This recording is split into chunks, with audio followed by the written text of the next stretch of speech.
ligera. Hay temor en mi corazón, Señor, y tú sabes que me siento incompetente para tan gran tarea. Tu siervo Martin Lloyd Jones decía que no hay llamado más sublime en esta tierra que ser un predicador de tu palabra, Padre.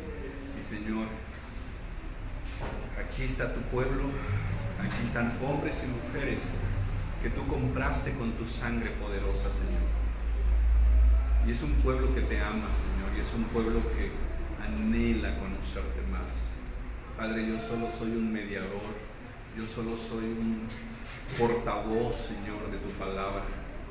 Señor, yo te pido que esta mañana, y es mi oración, Señor, y te lo he pedido a lo largo de la semana, Señor, yo te pido que yo pueda ser fiel a tu palabra, Señor. Que las luchas, que los pensamientos, las ideas, las cargas, Señor, que por tu soberanía has puesto sobre mis hombros en estos días, Señor, Padre, que hoy puedan dejarlas a tus pies. Y Señor, ayúdame a predicar tu palabra esta mañana. Ayúdame a encontrarme contigo y que nos podamos encontrar contigo de una forma que vaya transformando nuestras vidas, Padre. Yo te lo pido en el nombre de Jesús. Amén. Mis hermanos, Hechos capítulo 4.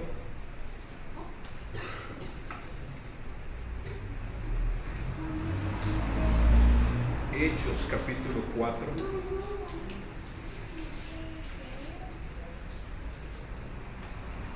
Vamos a leer del verso 23 al 31, que es nuestro texto que empezamos la semana pasada.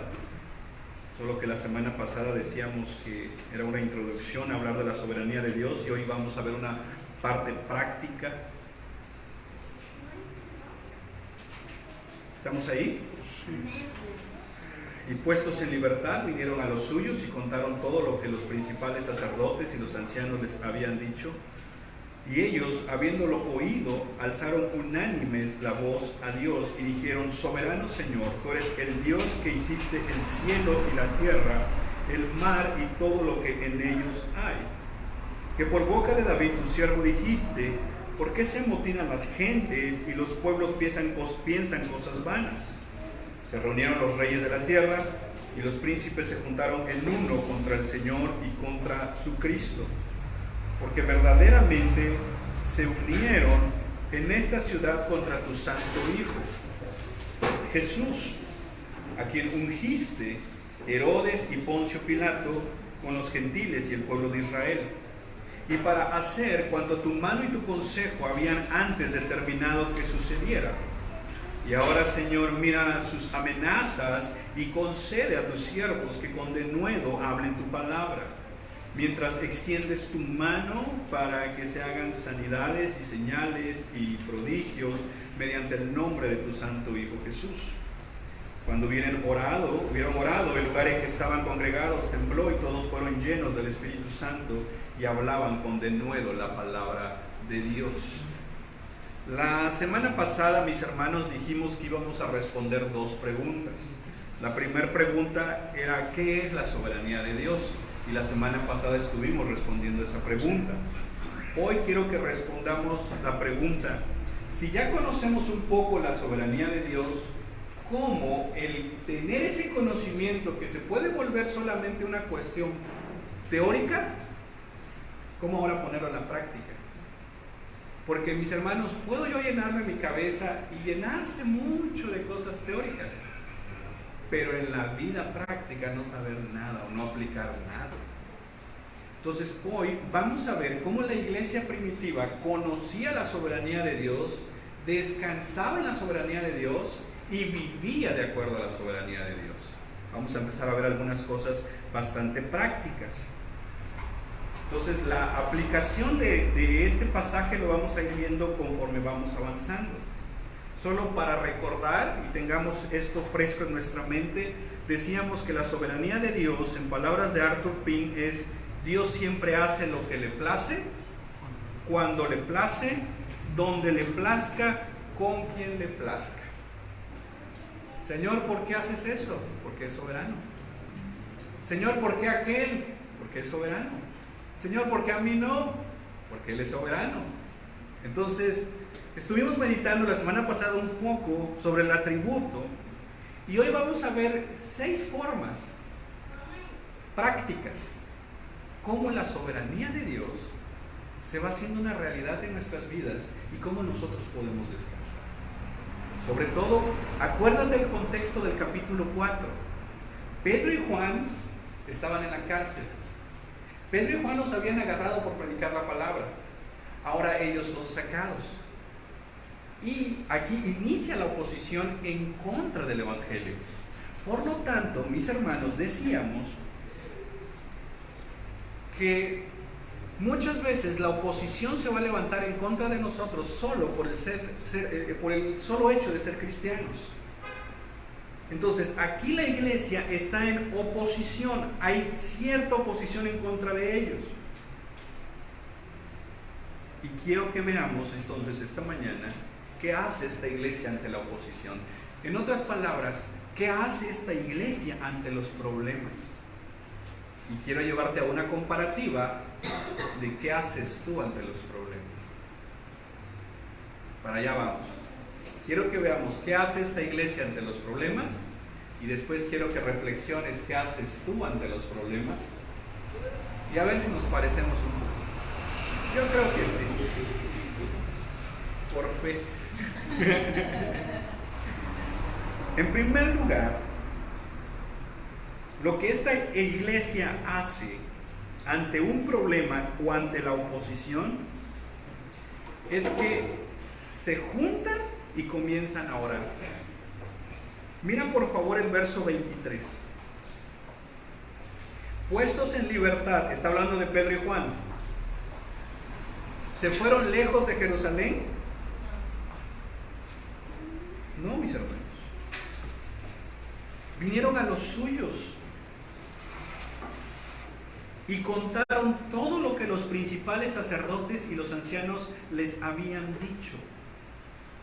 Mira, hermano, vamos a empezarlo a poner en una aplicación. Hay tiempos que cuando estamos en problemas queremos estar solos, que nadie nos hable.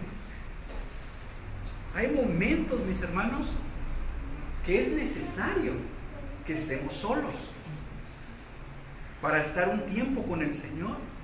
De hecho, pasar ciertos momentos a solas son buenos, son necesarios. Un momento que tú a solas estés en la presencia del Señor como tu refugio, como tu lugar de descanso. Y muchas veces en la Escritura vas a ver constantemente un llamado de Dios para que estés ahí con Él nada más. Pero, mis hermanos,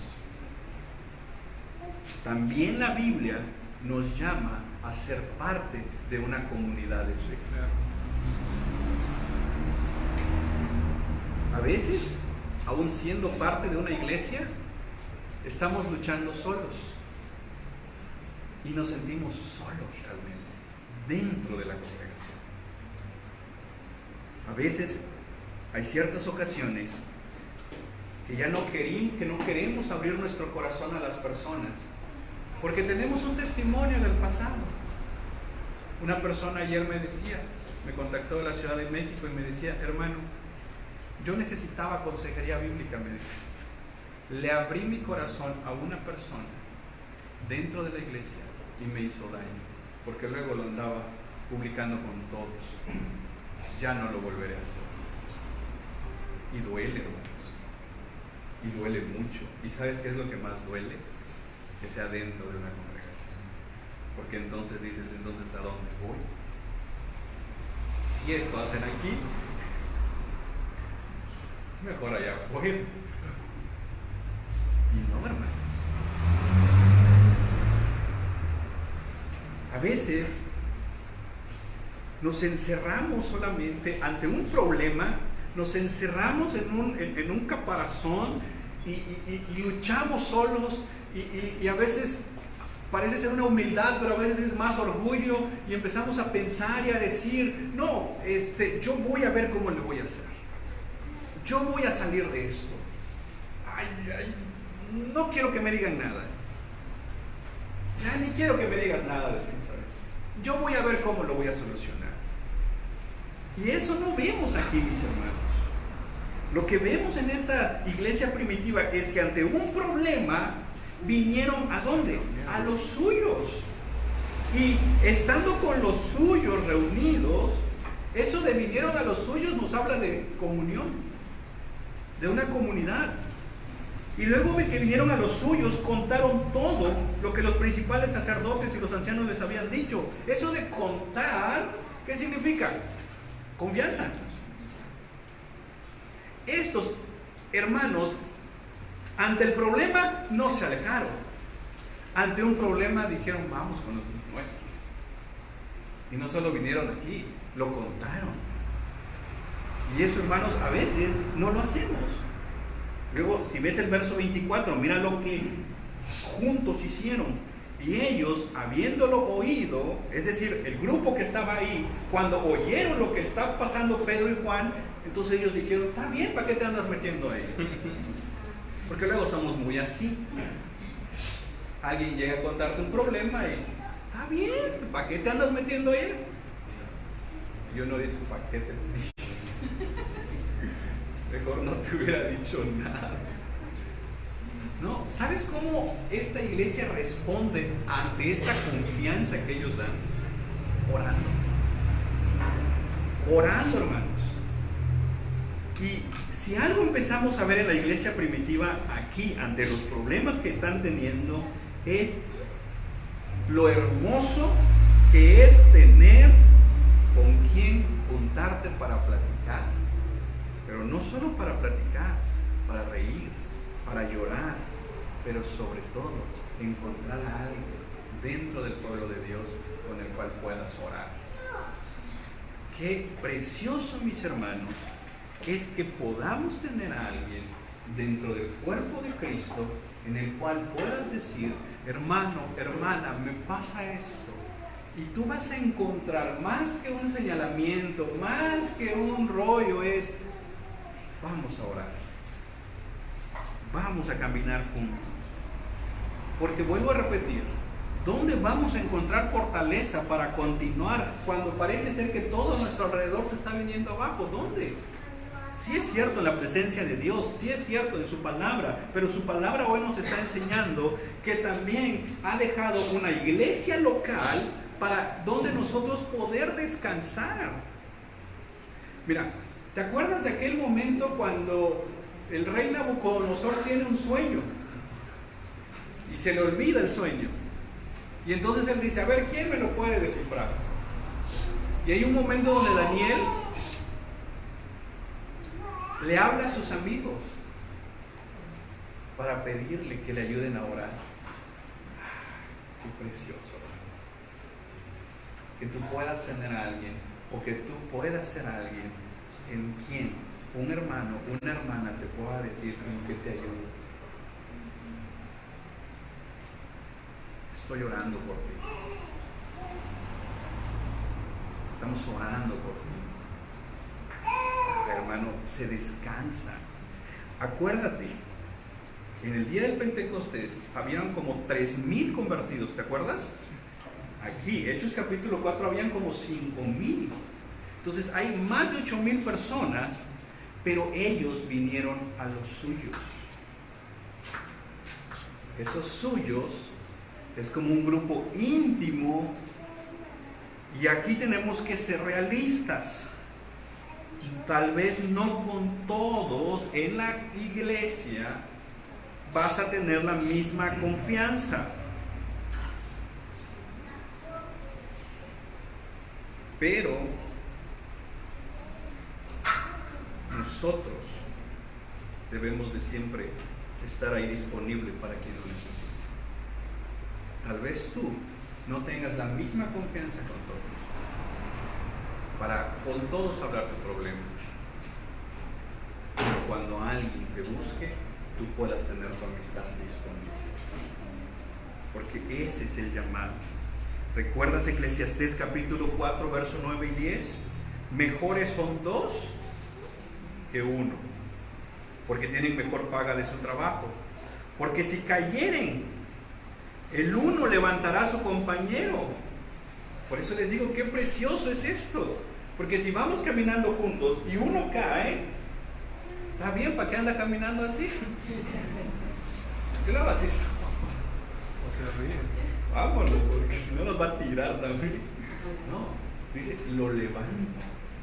Pero si uno solo cae, no habrá quien, o no habrá segundo que lo levante. Y es que a veces, te digo, a veces nos gusta esa parte de, yo aquí solo, yo a ver cómo le hago. No ni le digo a nadie. A veces eso es orgullo, hermanos. Y es que mira, vuelvo a repetir, tal vez por experiencias que has tenido del pasado, tal vez tú esta mañana digas, hermano, ¿sabes qué?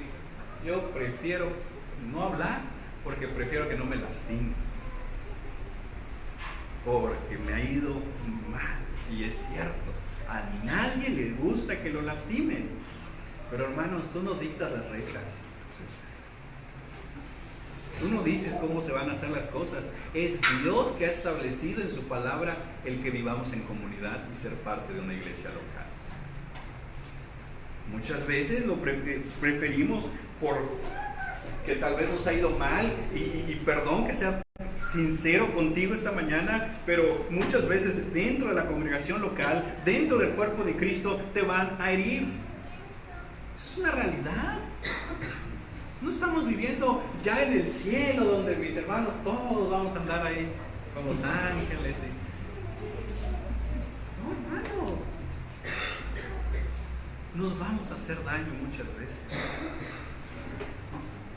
Porque seamos sinceros, hermanos, no somos muy buena gente como a veces pensamos que somos. Tócalo tantito a ver cómo reacciona. Pero si una persona me hizo eso y yo decido aislarme, yo decido no ser parte de una iglesia local, lo que estoy diciendo, más que hacia la otra persona, le estoy diciendo a Dios mismo, Señor, tú no sabes cómo se vive la vida cristiana. Y estás desechando muchísimos versículos de la Biblia que nos mandan a vivir en unidad, que nos mandan a ayudar unos a otros, a perdonarnos unos a otros, a llevar las cargas unos a otros. Mis hermanos, si no estamos dispuestos a llevar la carga de mi hermano que necesita, ¿cómo entonces voy a esperar que lleven la mía? Si no estoy dispuesto a ser amigo, ¿cómo voy a esperar que sean amigos conmigo? ¿Cómo vamos a enfrentar los problemas? ¿Solos? No. En primer lugar, lo vamos a enfrentar con Cristo en nosotros. Lo vamos a enfrentar con su palabra. Pero también, ¿qué mejor es enfrentar un problema en comunión con todos los demás? Ayudándonos, apoyándonos y no acabándonos, mi hermano. Por eso, aquí hay dos principios. Una es la comunión. Vinieron a los suyos. Es una iglesia de más de 8,000 personas, pero ellos vinieron a los suyos. ¿Tú tienes esos suyos? ¿Tú tienes ese grupo íntimo en el cual descansas? Y luego contaron todo lo que los principales sacerdotes y los ancianos les habían dicho. ¿Y sabes cuál fue la respuesta de ese grupo? Oraron. Ahí hay una palabra que dice, alzaron unánimes.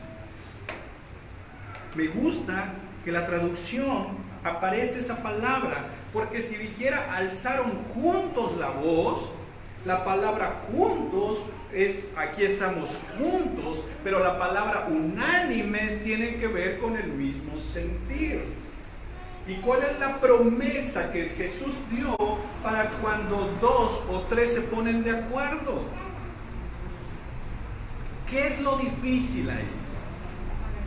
Ponerse de acuerdo.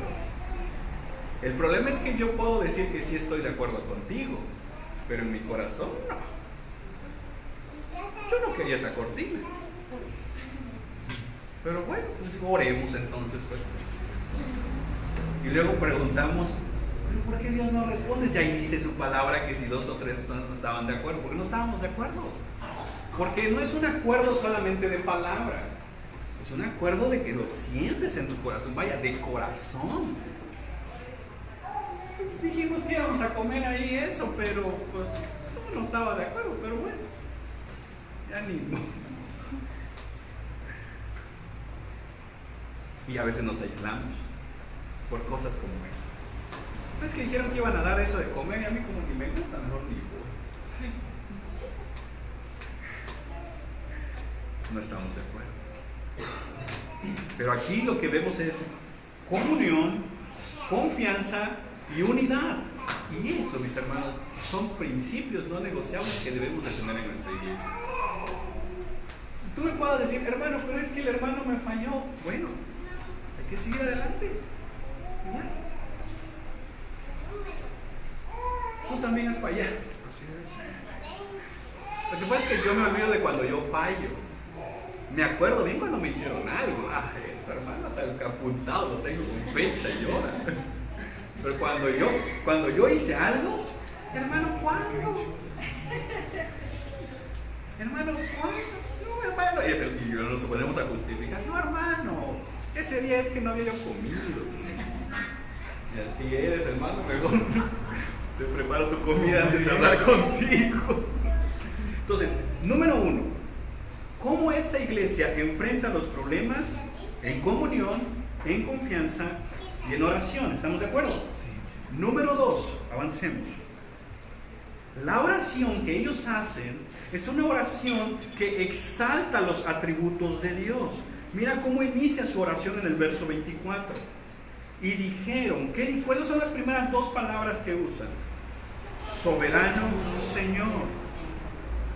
Mira las siguientes palabras. Tú eres el Dios que hiciste el cielo y la tierra, el mar y todo lo que en ellos hay. Mira el verso 25, ahí aparece tu siervo. Mira el verso 27, porque verdaderamente se unieron en esta ciudad contra tu santo Hijo. Mira el verso 28, para hacer cuanto tu mano y tu consejo. Mira el verso 29, tus siervos. Mira el verso 29, ahí al final, tu palabra. Entonces es, soberano Señor, tú eres el Dios, nosotros somos tu siervo, es tu santo Hijo, es tu mano, es tu consejo, es tu palabra. En otras palabras, Señor, todo es tuyo porque tú eres el soberano, el excelso, el magnífico, el Rey y el Señor. Tú, Señor, eres soberano. Ante la oposición, ante los problemas, ante las amenazas, esta iglesia se une en oración, oran juntos y confían en que sí está fuerte el problema, sí está difícil la situación, pero yo no tengo el control, es Dios quien tiene el control. Y ahí podemos descansar. Esta oración exalta los atributos de Dios. En primer lugar es soberano Señor. En el verso 25, bueno, ahí en el 24, tú eres el Dios que hiciste el cielo y la tierra. ¿A qué apunta eso? A que Dios es el creador. Esta gente tiene un problema. Y en lugar de quejarse, en lugar de otras cosas, el Señor, tú tienes el control. Porque todo lo hiciste tú. Tú eres el creador. En el verso 25 y 26, ¿por qué se amotinan las gentes y los pueblos piensan cosas vanas? Se reunieron los reyes de la tierra y los príncipes se juntaron en uno contra el Señor y contra su Cristo. En otras palabras, tú eres el Rey de Reyes. En el verso 27, tú eres el poderoso. En el verso 28, tú eres el sabio. ¿Te acuerdas que habíamos dicho cómo es que se junta el mal? Sí. ¿Cómo es que el mal sí se une y se ponen de acuerdo? Nosotros somos los que... Pero el mal, mis hermanos, mira el verso 25. Aquí hay una profecía que viene desde el Salmo capítulo 2. ¿Por qué se amotinan las gentes y los pueblos piensan cosas vanas? se juntan para rebelarse, dice otra versión. Verso 26, se reúnen los reyes de la tierra, se juntaron los príncipes, se reúnen los reyes, se reúnen los príncipes, se reúnen los pueblos. ¿Y sabes para qué? ¿Para adorar a Dios? No, se reúnen para estar contra Dios. Y luego el verso 27, se unieron en esta ciudad. Mira quiénes se unieron contra Jesús: Herodes y Poncio Pilatos. ¿Y sabes qué? Según Lucas 23, estos dos estaban enemistados. Lucas 23, 12 dice que ellos ni se llevaban, pero con tal de acusar a Jesús, se hicieron grandes amigos. Hermano, el mal se une. Nosotros, mis hermanos, somos los que andamos a veces peleando, pero el mal no. El mal determina un objetivo y se une contra ese objetivo. ¿Y sabes cuál es ese objetivo? La iglesia de Cristo, es decir, somos nosotros.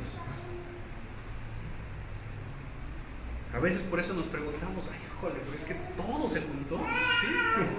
Y parece que todo se juntó contra ti. Sí, todo se juntó contra ti, no tengas duda. El problema es que cuando ya vi que todo se juntó contra mí, yo debería juntarme con mis hermanos para orar contra esa oposición. Pero no lo hago. Y aquí eso se nos está enseñando, que cuando ellos comienzan a orar, su oración es como poner a su corazón, es como predicarse a ellos quién es Dios. Y lo primero que ellos entienden es que Dios es soberano. De hecho, hay dos imágenes que aparecen en el verso 28. Para hacer cuanto tu mano y tu consejo habían antes determinado que sucediera. Eso de tu mano y tu consejo son figuras que apuntan a dos atributos. La mano apunta al poder de Dios y el consejo apunta a la sabiduría de Dios. Es como decir, en esta oración, este pueblo, esta iglesia primitiva, es como que están diciendo: Señor, ellos se unieron contra Cristo, ellos se unieron contra tu iglesia, ellos se unieron contra el Evangelio. Nosotros diríamos: ellos se unieron contra mí. Pero Señor, ellos no son soberanos. Tú eres el soberano, el exaltado, el excelso, el Rey de Reyes y el Señor de señores. Tú, Señor, eres nuestro Dios, y es en ti donde yo confío y en ti descanso. Esta es una oración que confía, que se cimenta en la soberanía de Dios. Sí me desespero, sí tengo muchos problemas, sí parece que todo está en contra mía, pero aun cuando todo está en contra mía, hay alguien que está a favor mío, y ese es el Señor y el Rey de Reyes y Señor de señores. Entonces, número uno, ¿cómo vamos a enfrentar los problemas? En comunión, en confianza, en oración, en unidad. Número dos, vamos a orar, y nuestra oración va a ser que vamos a exaltar los atributos de Dios. Número 3, vamos a posicionarnos en la palabra de Dios, que de ahí eso no nos mueva, hermanos. Vamos a poner nuestros pies en la palabra de Dios. Mira el versículo 25 y 26. Esa es una cita del Antiguo Testamento que viene desde el capítulo 2.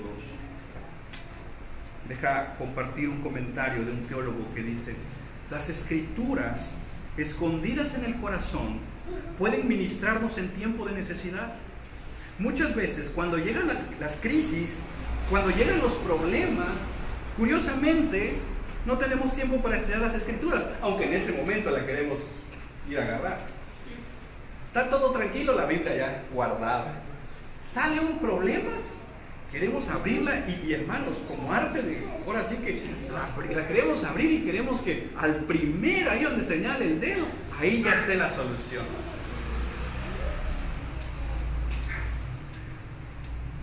Me llegaba una imagen estos días que decía: Señor, ¿por qué no tengo novia? Dame la respuesta.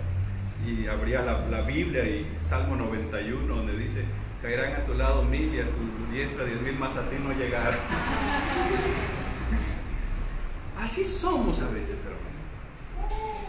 Cuando llega el problema, Señor, me voy a poner a orar, ayuno, me aposento.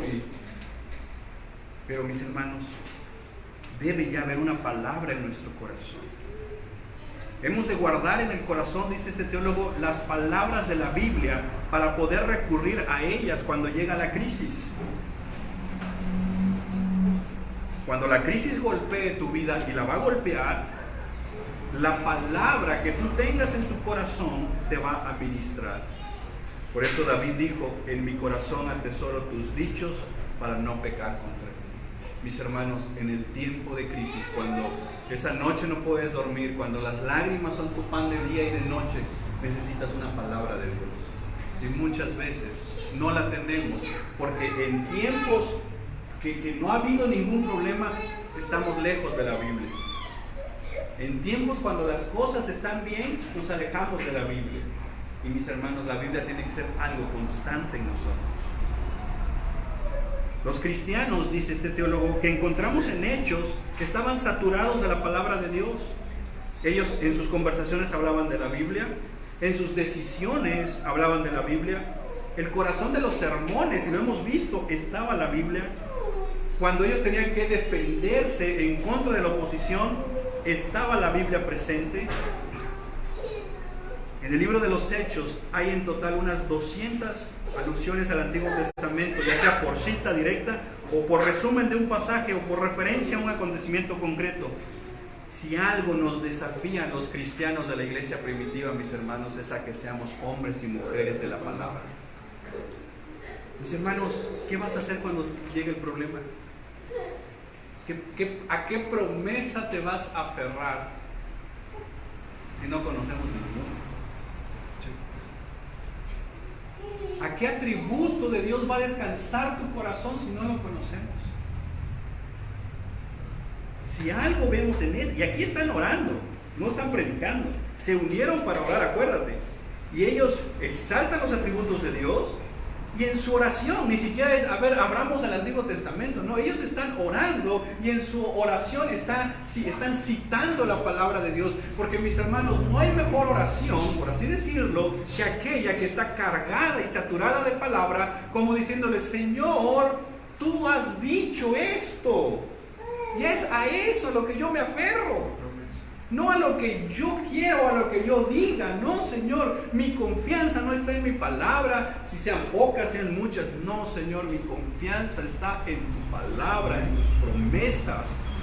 Vengo ante ti, Señor, porque tú has dicho que estás conmigo.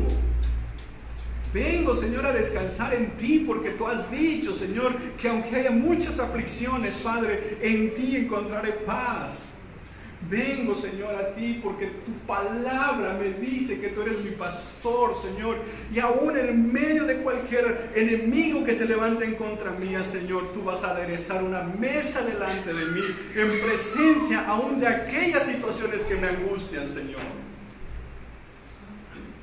Eso está lleno de la palabra,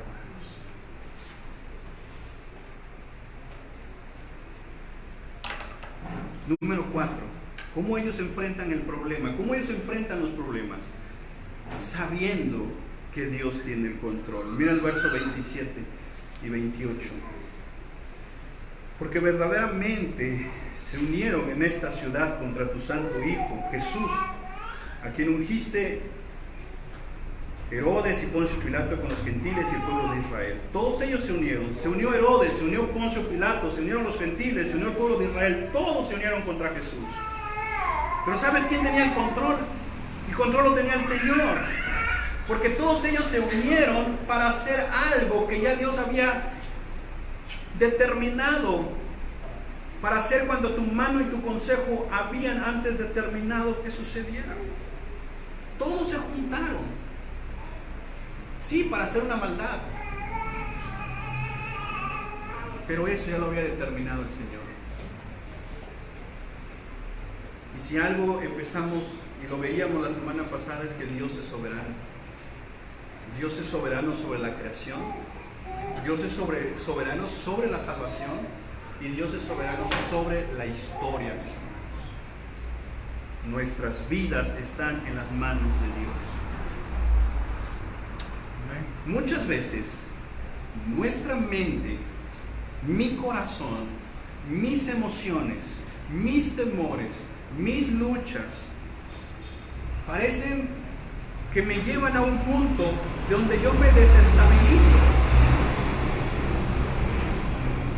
Y es aquí donde estamos en un punto vulnerable, donde llega la ansiedad, donde llega la depresión. De hecho, el doctor Martin Lloyd-Jones tiene un libro que se llama Depresión Espiritual, donde él habla de que aún por fuera podemos demostrar algo, pero por dentro, espiritualmente, estamos deprimidos.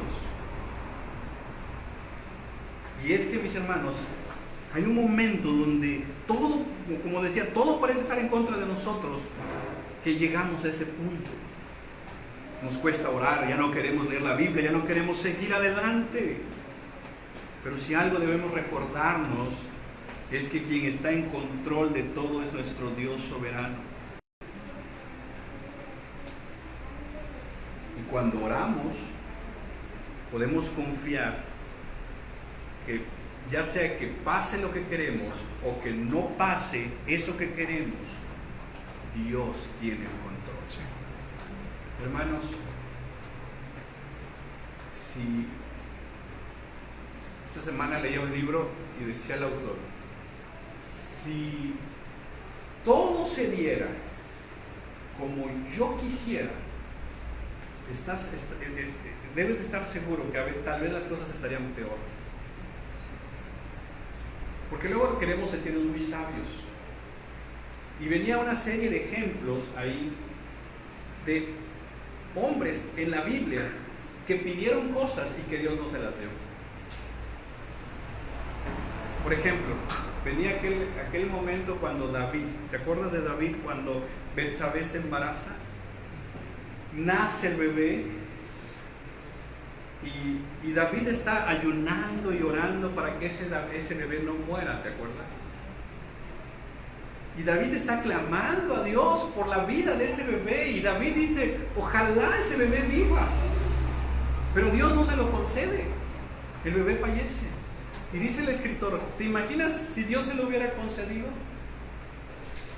Dice, ese bebé hubiera sido un recordatorio constante de su pecado. Toda su vida le iba a tener frente a él. Dios sabía que eso David no lo iba a aguantar. Por eso después le da otro hijo. Ya nace Salomón. Entonces, mis hermanos, recuerda, dice Hebreos 4:16, acércate confiadamente al trono de la gracia para alcanzar misericordia y para hallar gracia para el oportuno socorro. Ese es el llamado. A ir a la presencia de Dios y Señor, ayúdame. No entiendo lo que me está pasando. No entiendo lo que está sucediendo. No entiendo esto que me pasó a mí. Pero Señor, yo sé que estás conmigo. Y yo sé, Señor, que vamos a salir adelante. No porque yo sea muy sabio, no porque yo sea muy bueno, Señor, porque tú estás conmigo. Y voy a ver mi cosecha, como dice el Salmo 126. Número 5. Cuando pidamos, como vemos en esta oración, debemos hacerlo conforme a la voluntad de Dios. Verso 29 y 30. Y ahora, Señor, mira sus amenazas y concede a tus siervos que con todo de nuevo hablen tu palabra, mientras extiendes tu mano para que se hagan sanidades y señales y prodigios mediante el nombre de tu santo Hijo Jesús. Mira cómo está estructurada esta oración, que empieza en el verso 24 y termina hasta el verso 30. Esta oración está estructurada primero una exaltación de los atributos de Dios, un reconocimiento de la soberanía de Dios, y hasta el final ellos comienzan a pedir, igual que mi oración. Señor, dame, bendíceme, ayúdame, prospérame, en el nombre de Jesús, amén. Yo ya oré, y Y luego nos ponemos, yo ya le dije al Señor, como diciendo, ahí va a ver Él qué va a hacer. Yo ya cumplí. Pero eso no es acá, hermanos. Ellos no, mis hermanos. Ellos mira, dice el verso 29, ahora Señor, mira sus amenazas. Por favor, Señor, cambia esas autoridades malas en contra mía. Cambia a ese que me hizo daño. Que se lleven a ese que me hizo daño. Que todo cambie, que las circunstancias cambien. Esa no es la petición de ellos. Uno dije, que cambien de presidente, que cambien de esto, que cambien, entonces las cosas van a mejorar. No, porque el problema no es tanto las circunstancias, el problema es mi corazón. Y si mi corazón no está satisfecho en Cristo, hermano, aunque haya un paraíso alrededor mío, no voy a estar contento. Ellos no piden esas cosas, aunque lo pudieron haber pedido. Ellos piden valor, piden denuedo. Concede a tus siervos que con todo denuedo hablen tu palabra. Extiende tu mano, Señor, para respaldar tu palabra. Verso 30. ¿Qué pedimos nosotros cuando surgen los problemas, hermano? Estamos en un tiempo, hermano, donde vivimos muy desesperados. Por eso los restaurantes de comida rápida, y todavía nos quejamos y no sale rápido. El horno de microondas se vuelve como, ¿qué vamos a comer? Una de 3 minutos y vámonos. Porque ya es tarde, ya andamos deprisa. Curiosamente, esa misma forma de andar deprisa en la vida diaria la queremos traer para con Dios. Queremos que Dios nos resuelva así las cosas. Ni la rodilla va en el suelo ya cuando ya queremos la solución. Ya. Habrá ocasiones donde Dios va a responder así. El Salmo 126 es una imagen preciosa de eso. Habrán ocasiones donde el Señor va a responder así, pero habrán ocasiones donde vas a esperar. ¿Cuánto tiempo? Solo Dios. Pero no porque el Señor te quiera hacerte nada más desesperar, no, es porque te quiere procesar en ese camino. Para que veamos nosotros dónde está nuestro corazón. Muchos, mis hermanos, hoy en día no están en las iglesias. ¿Saben por qué? Porque dicen, es que yo le pedí algo al Señor y no me lo dio, mejor ya me voy. No, mis hermanos.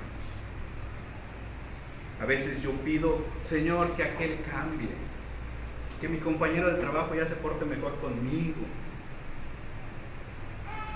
No. Ellos piden que ellos tengan de nuevo valor para enfrentar la oposición. No piden que la oposición se acabe. Ellos dicen, Señor, hay oposición. Lo que yo necesito, Señor, es que tú me ayudes para enfrentar esta oposición. Eso es una oración. Confiando en la soberanía de Dios. Porque vuelvo a repetir, muchas veces cuando yo oro, y es que si algo me encanta, mis hermanos, es ser la víctima. Mira, Señor, lo que me hicieron. No decimos, mira, Señor, lo que hice. Mira, Señor, a tu siervo lo están atacando. Y mira, ok, es cierto, te atacaron, se comportaron de manera injusta contra ti. Te hicieron daño, a la niña de los ojos de Dios le hicieron daño. Pobrecita, pobrecito. Pero ¿sabes qué? Recuerda, el Señor es soberano y Él permitió eso. Él lo permitió. Porque Él es el que tiene el control de todo. Ahora, ¿qué vamos a hacer? ¿Vamos a seguir quejándonos? ¿Vamos a seguir quejándonos de las cosas? ¿O vamos a comenzar a pedir de nuevo valor para enfrentar esta situación? ¿Qué vamos a hacer? Dice el teólogo Agit Fernando, dice, esta iglesia primitiva reflexionó en la soberanía de Dios. Reflexionó que Dios puede usar la oposición para llevar a cabo un propósito. Y cuando contemplamos a nuestro soberano Dios, ellos lo que piden no es sabiduría. Ellos no piden protección. Ellos no piden favor ante las autoridades. No. Aunque hubieran pedido eso, eran peticiones legítimas. Sin embargo, lo que ellos piden es ser obedientes a la palabra de Cristo, al mandamiento de Cristo de predicar el Evangelio. Mis hermanos, ¿qué pedimos nosotros cuando llegan los problemas? Sí, pedimos que se solucione. Pedimos poder pagar esa deuda. Pedimos que se nos dé un trabajo. Pero, hermanos, también debemos de pedir que el Señor trabaje en nuestros corazones para que aún si esas peticiones no se dieran, nosotros caminar en medio de ellas y poder soportar la prueba. Porque al final vas a salir diferente. A Dios, más que mis circunstancias estén favorables a mi favor, lo que a Dios le interesa más es que mi corazón, mi carácter se parezca más al de Cristo. Y muchas veces Él va a usar la oposición para eso. Él va a usar que me quede sin trabajo. Él va a usar que me quede sin dinero. Él va a usar la enfermedad. Él va a usar la traición. Él va a usar la decepción. Y si tuvieras duda que así es, puedes ver las historias de hombres y mujeres alrededor de la Biblia. Solo por citar un ejemplo. Noemí, ¿te acuerdas de Noemí? Noemí se fue a otro lugar porque ya no había, ahí en Belén ya no había comida. Se va. ¿Quién se le muere primero? Su esposo. Después, sus 2 hijos. Queda con sus 2 nueras.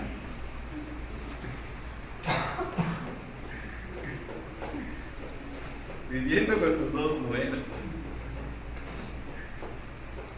Y las 2 nueras le dicen, contigo vamos a estar hasta... Tu Dios va a ser mi Dios. Mira una mujer que perdió a su esposo, perdió a sus 2 hijas y está en un lugar extranjero. Decide regresar a su casa. Sus 2 nueras vienen atrás, ¿te acuerdas? Y les dicen, váyanse a sus casas. ¿Qué no ven cómo estoy? Y dice, hay una palabra en el capítulo 2, dice, Dios salió en contra mía, dice.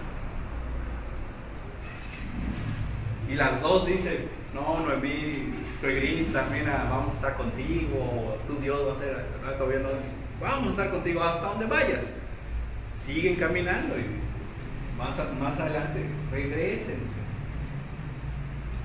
Entonces la nuera Orpa dice, pues bueno, ya que insistes. Se va. ¿Quién se queda? Ruth. Y hace una gran declaración. Y ahí yo veo la soberanía de Dios actuando y diciendo, Ruth, tu Dios será mi Dios. Donde tú vayas, ahí estaré. Donde a ti te entierren, ahí quiero que me entierren. Y cuando llega Noemí a Belén, dicen, miren, allá viene Noemí. Conocían cuál hermana Noemí. Y Noemí con las conocidas dice, no me llamen Noemí, llámenme Mara, porque en gran amargura me ha puesto Dios. Qué mujer, ¿no? Pero ves el capítulo 4 de Ruth, cargando su nietecito, contenta, feliz la mujer. Ella pensó que ya no iba a haber descendencia y Dios le dio una gran descendencia, porque el hijo de Booz y Ruth terminó siendo el bisabuelo del rey David. Y ahí está su historia. Entonces, hermanos, puede que algún momento nos sintamos amargados por las cosas que no están saliendo como nos esperan, pero eso no lo es todo. Ahí no termina la historia. Debemos de seguir adelante, porque Dios es poderoso para transformar mi amargura en gozo y en un nuevo canto para su gloria, mis hermanos. Número 6, vamos terminando. Recibiendo y obedeciendo, verso 31. ¿Cómo vamos a enfrentar los problemas? Bueno, cuando oremos y Dios nos dé lo que le hayamos pedido, vamos a obedecer su palabra. Cuando hubieron orado, el lugar en que estaban congregados tembló y todos fueron llenos del Espíritu Santo y hablaban con denuedo la palabra de Dios.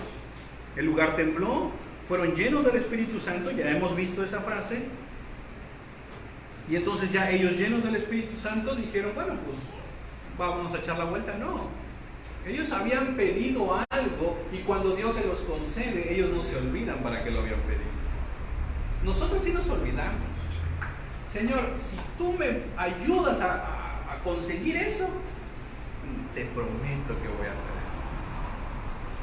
Una persona hace años, recuerdo que le decía a un pastor,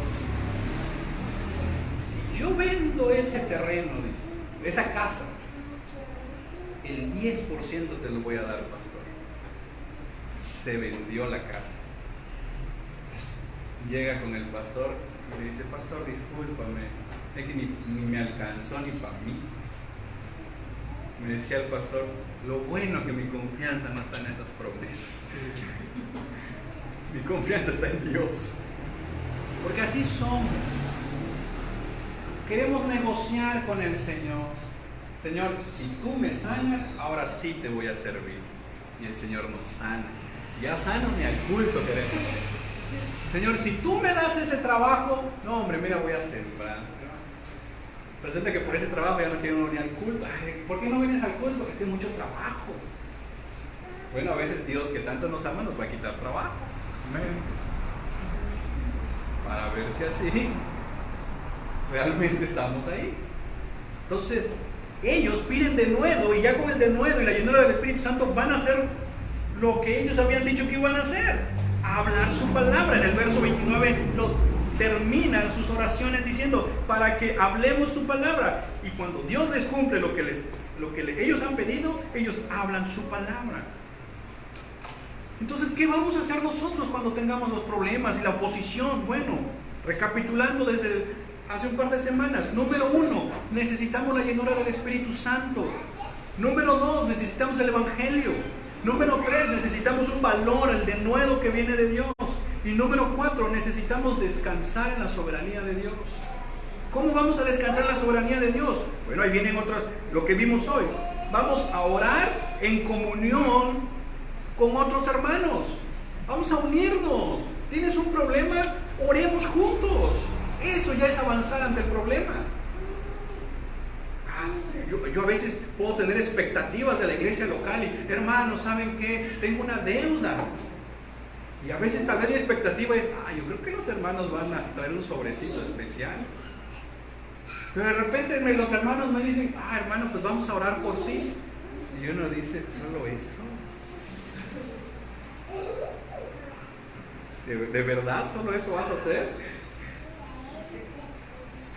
Hermanos, orar ya es bastante.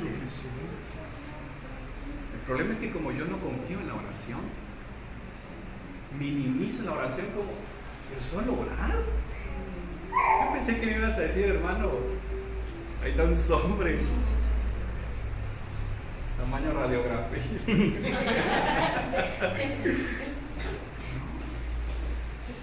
Si alguien ya te dijo, voy a orar, ya es bastante. Porque ¿sabes qué? Imagínate, esa persona también tiene sus problemas. Pero que esa persona diga, voy a poner un momento mis problemas aquí, porque voy a orar por mi hermano. Eso es amor. Señor, tengo estas peticiones, pero las voy a poner tantito aquí pendientes. Voy a orar por mi hermano, por mi hermana que está pasando una situación. ¿Y sabes qué? El Señor, que conoce lo que necesites, Él es poderoso para darte eso y mucho más. Entonces, orando en comunión con otros hermanos. Número 2, orando, cuando oremos, exaltemos los atributos de Dios. Cuando oremos, número 3, nos cimentemos en la palabra de Dios, en sus promesas. Número 4, cuando oremos, descansemos, estemos tranquilos sabiendo que Dios tiene el control, no nosotros.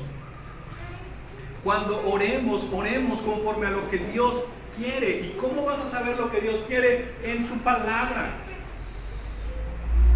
Y por último, para obedecer. Porque ¿de qué serviría todo si yo no voy a obedecer? Debemos de pedirle a Dios también orar. Permíteme concluir. Cuando vemos todo esto, podemos decir lo siguiente: nuestro mayor enemigo muchas veces, hermanos, no son nuestras circunstancias adversas. Muchas veces nuestro mayor enemigo no es la maldad que se levanta en contra de nosotros, o no es la injusticia que vivimos. Porque cuando se levanta algo contra ti, Dios te va a proveer todo lo necesario para enfrentar eso. Entonces muchas veces el mayor enemigo no está afuera de mí. La mayoría de las veces el mayor enemigo es mi propio corazón, hermanos, que es orgulloso, que a veces da una falsa humildad, que mi corazón es propenso a la desobediencia. Mi corazón tiene la tendencia a querer hacer las cosas a mi manera. Decía el pastor Miguel Núñez, a veces nos gusta vivir con la filosofía de Frank Sinatra, a mi manera. Pero mis hermanos, lo que necesitamos cuando el problema llega es descansar en el Señor, hermanos. Es poner a sus pies esos temores, esa ansiedad, esa desesperación. Es, Señor, aquí traigo todo esto, Señor, que no me deja en paz, que me está quitando el sueño, que me está robando la paz, la tranquilidad y el gozo, Señor. Aquí lo traigo, Señor. Necesitamos aprender a soltar esas cosas que a veces las queremos retener ahí, que ya ni siquiera nos están dando un beneficio. ¿No les ha pasado que de repente cuando estás componiendo las cosas y nunca falta una cajita ahí de recuerdos y el lapicito pequeñito de la primaria y no lo queremos tirar porque, ay, es que a veces traemos cosas en el corazón así, ay, es que, y Dios dice, ya, ¿por qué sigues cargando eso? Ya no te hace bien. Ay, Señor, pero es que debemos de ir soltando esas cosas, debemos de perdonar a quien tengamos que perdonar y pedir perdón a quien tengamos que pedir perdón. Necesitamos aprender a esperar en el Señor. Necesitamos, en medio del problema, es el peor momento para que te alejes de la iglesia. Es justamente aquí, cuando estás en medio de un problema, donde más tienes que congregarte. Debemos de aprender con la ayuda del Señor a ser amigos, para encontrar esta comunión y ayudarnos unos a otros.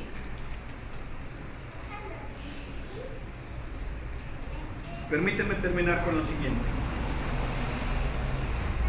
Cabe añadir que cuando tú y yo confiamos en la soberanía de Dios, eso no nos hace inmunes al temor.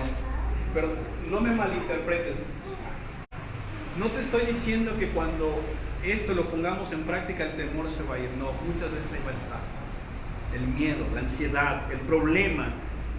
Esto no es un acto de cierro mis ojos, los abro, ya no hay nada. No, esto es que el Señor nos capacita y nos transforma para, a través del problema, seguir adelante y no quedarnos parados. Muchas veces el temor va a estar ahí y vamos a tener que caminar a pesar de ese temor. Muchas veces vamos a experimentar ese miedo, esa ansiedad, pero con la fe en la soberanía de Dios vamos a salir adelante confiando en que Él tiene el control.